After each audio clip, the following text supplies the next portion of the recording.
जब परिवारों में शादी होती है तो जन्म पत्री मिलाई जाती है। शायद जन्म पत्री मिलाने के ये फायदे होंगे कि बच्चों के गुण मिल जाए, आगे उनका भविष्य अच्छा चले। ये अपनी अपनी पर्सनल चॉइस है। लेकिन अभी ट्विटर पर एक न्यूज से ये समझ में आया कि 3 तरह की जन्म पत्रियां मिलानी बहुत जरूरी है। ये न्यूज क्या थी? महाराष्ट्र के एक जगह पर लड़की वालों ने लड़के वालों को शादी का अभी चल ही रहा था, ये बातचीत चल रही थी और उन्होंने कहा शादी हम नहीं करेंगे और रिश्ता तोड़ दिया। क्यों? क्योंकि लड़के का सिविल स्कोर सही नहीं था। अब इसमें किसकी गलती है? लड़के की गलती है? मैं कहूंगी लड़के की बिल्कुल गलती नहीं है। लेकिन गलती किसकी है, कैसे बचा सकते थे और कौन सी वो जन्म पत्रियां हैं जो मिलानी जरूरी है?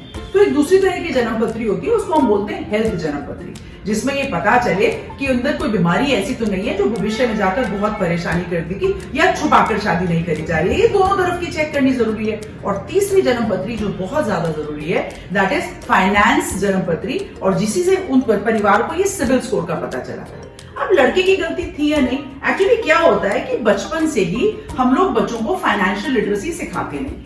क्यों नहीं सिखाते? क्योंकि हम कहते हैं तुम पहले पढ़ाई कर लो, पैसा इतना इंपॉर्टेंट नहीं है जितना तुम्हारे लिए पढ़ाई इंपॉर्टेंट है। देखिए इसमें गलत कुछ भी नहीं है, पढ़ाई बहुत ज्यादा इंपॉर्टेंट है, पढ़ाई कभी ना कभी जीवन में जरूर काम आएगी।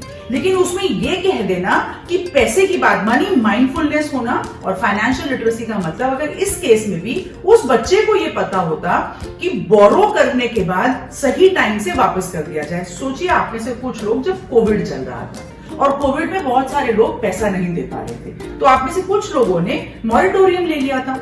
ऐसे ही अगर उस बच्चे को भी पता होता, जिस लड़के की ये शादी टूटी, शायद उसने जानबूझकर तो सिविल स्कोर खराब नहीं किया होगा।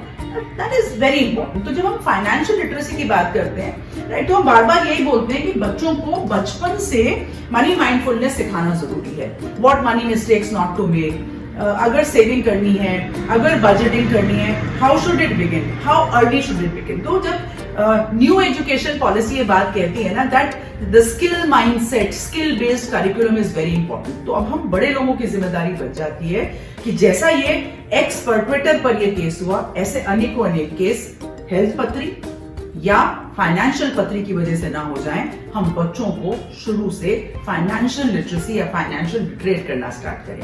नहीं तो ये बच्चे बड़े होकर हमको बोलेंगे अगर आपको समझ आ गई थी और आप इस गलती को एहसास करते हैं कि आपके जीवन में हुआ था, तब भी आपने नहीं सुधारा और तब भी हमको सिखाना शुरू नहीं किया। I think it's a point two think. और एक्स पर ऐसी न्यूज आई, ये सोचकर मेरा को भी लगा कि हमने एक अच्छा काम की शुरुआत कर दी है। अब आपको इसके साथ जुड़ना है।